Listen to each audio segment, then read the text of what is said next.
बिस्मिल्लाहिर्रहमानिर्रहीम। अस्सलामुअलैकुम। ENN news के साथ मैं Husaina Hussain. Social media reporter Haji Ahmad Khaskheli Karachi Memon गोट की रिपोर्ट के मुताबिक जिन लोगों ने मुल्क को इस हाल पर पहुंचाया इनका मुहासबा होना चाहिए। लाहौर में पार्टी टिकट के उम्मीदवारों के इजलास से खिताब में नवाज शरीफ ने कहा है कि हम नजरों से ओझल लेकिन दिल के बहुत करीब रहे हैं। अपने किसी दोस्त और साथी को भूला नहीं, हमेशा याद रखा। आज भी दुआ है कि अल्लाह इस कौम को मुश्किलात से निकाले। इन्होंने कहा है कि कौम ने पिछले 4 साल बहुत मुश्किल दौर देखा। हमारे दौर में मुईशत बेहतर और तरक्की अरूज पर थी और हमारे दौर में हर लिहाज से मुआशरा आगे बढ़ रहा था, लेकिन कुछ किरदार ऐसे आए जिन्होंने दौड़ते पाकिस्तान को ठप करके रख दिया। मुझे पता लगना चाहिए कि 93 और 99 में मुझे क्यों निकाला गया।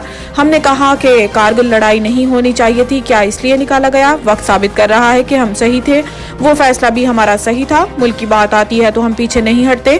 हमने एटमी धमाके किए और पाकिस्तान मजबूत हो गया। आज किसी की जरूरत नहीं कि पाकिस्तान पर चढ़ दौड़े या मैली आंख से देखे। हमने मुआशी, दफा और खारजा हर फ्रंट पर कारकर्दगी दिखाई। हमारे दौर में भारत के 2 वजीर आजम मोदी और वाजपेयी पाकिस्तान आए। अब हमें अपने मामलात भारत और अफगानिस्तान के साथ भी ठीक करने हैं।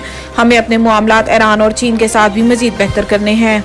अस्करी टावर जलाओ घिराव केस में असद उमर की जमानत खारिज। लाहौर के इंसदाद दहशतगर्दी की अदालत के जज उभर गुल ने असद उमर के खिलाफ अस्करी टावर जलाओ घिराव के मुकदमे में असद उमर की हाजिरी मुआफी की दरखास्त पर फैसला सुनाया और दरखास्त मुस्तरद कर दी। अदालत ने अदम पैरवी की बुनियाद पर PTI के साबिक जनरल सेक्रेटरी की जमानत खारिज कर दी। वाज़ेह है कि थाना गुलबर्ग पुलिस ने असद उमर के खिलाफ अस्करी टावर जलाओ घिराव का मुकदमा दर्ज कर रखा है।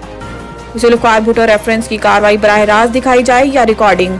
कमेटी की रिपोर्ट तैयार। ज़राए के मुताबिक सदारती रेफरेंस की कार्रवाई बराह रास्त नशर करने से मुताल्लिक सुप्रीम कोर्ट के 2 रुकनी कमेटी पीर को रिपोर्ट पेश करेगी। ज़राए का कहना है कि सुप्रीम कोर्ट की 2 रुकनी कमेटी ने जुल्फ़िकार अली भुट्टो के अदालती कत्ल से मुताल्लिक रेफरेंस की नशरियात बराह रास्त दिखाने या समाअत के बाद रिकॉर्डिंग जारी करने से मुताल्लिक रिपोर्ट मुरतब कर ली है।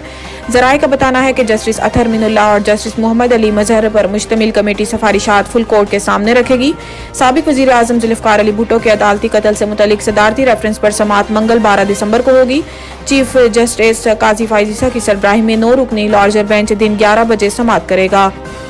इमरान खान ने तौहीन इलेक्शन कमीशन की कार्रवाई और जेल ट्रायल को चैलेंज कर दिया। इमरान खान की जानिब से दरखास्त सलमान अकरम राजा और बैरिस्टर समीर खोसा की वसातत से दायर की गई है। दरखास्त में वफाकी हुकूमत, इलेक्शन कमीशन और अडियाला जेल के सुपरिटेंडेंट को फरीक बनाते हुए कहा गया है कि इलेक्शन कमीशन ने गैर कानूनी तौर पर तौहीन कमीशन की कार्रवाई शुरू की है। इलेक्शन कमीशन के पास तौहीन कमीशन की कार्रवाई का इख्तियार नहीं है। दरखास्त गुजार के मुताबिक इलेक्शन कमीशन ने इस केस में जेल ट्रायल का फैसला किया है जो गैर कानूनी है।